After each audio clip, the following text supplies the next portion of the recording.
ഒരു ബിസിനസ്സുകാരന്റെ ഏറ്റവും വലിയ പ്രശ്നം എന്താണെന്ന് പറയുന്നത് നിങ്ങൾക്ക് പ്രൊഫഷണലൈസേഷനാണ്. ഞാൻ ചെയ്താൽ മാത്രമേ ഇത് ശരിയാവുള്ളൂ എന്നുള്ളൊരു ചിന്ത ഒരു ബിസിനസ്സുകാരന് എപ്പോ വരുന്നോ അന്ന് മുതൽ അയാൾ ഗ്രോത്ത് സ്റ്റെക്കായി തുടങ്ങും. എനിക്കൊരു 5 ഷോറൂം ഉണ്ട്. ഈ 5 ഷോറൂമിൽ ഞാൻ തന്നെ പോകണം, ഞാൻ തന്നെ മോണിറ്ററൈസ് ചെയ്യണം, ഞാൻ തന്നെ ഒക്കെ ചെയ്യണം എന്ന് പറഞ്ഞാൽ എന്തുണ്ടാവില്ല, ഗ്രോത്ത് ഉണ്ടാവില്ല. നമ്മളുടെ ബിസിനസ് തുടക്ക സമയം പീപ്പിൾ ഡ്രിവൺ ആണ്, അഥവാ വ്യക്തികൾക്കാണ് ഏറ്റവും കൂടുതൽ പ്രാധാന്യം കൊടുക്കുന്നത്. മിഥിലാജ് ഇന്ന് ലീവാണെങ്കിൽ ഇന്ന കാര്യം അവിടെ നടക്കില്ല. ഇതിനാണ് പീപ്പിൾ ഡ്രിവൺ എന്ന് പറയുന്നത്.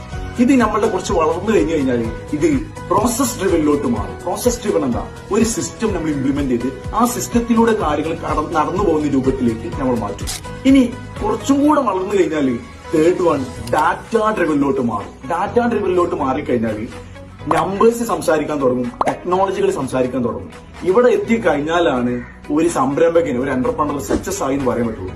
ഇങ്ങനെയാവണമെങ്കിൽ നിങ്ങൾക്ക് നല്ലൊരു ടീമിനെ ബിൽഡ് ചെയ്യാനും നല്ല ആളുകളെ കണ്ടെത്താനും അവരെ മോട്ടിവേറ്റ് ചെയ്യാനും അവിടെ കൂടെ നിർത്താനും നിങ്ങൾക്ക് സാധിച്ചാൽ മാത്രം എന്ത് ചെയ്യുള്ളൂ, ഈ ഒരു ഗ്രോത്തിലോട്ടും ഈ ഒരു സക്സസിലോട്ടും നിങ്ങൾ എത്താൻ പറ്റും. വിശ്വാസം.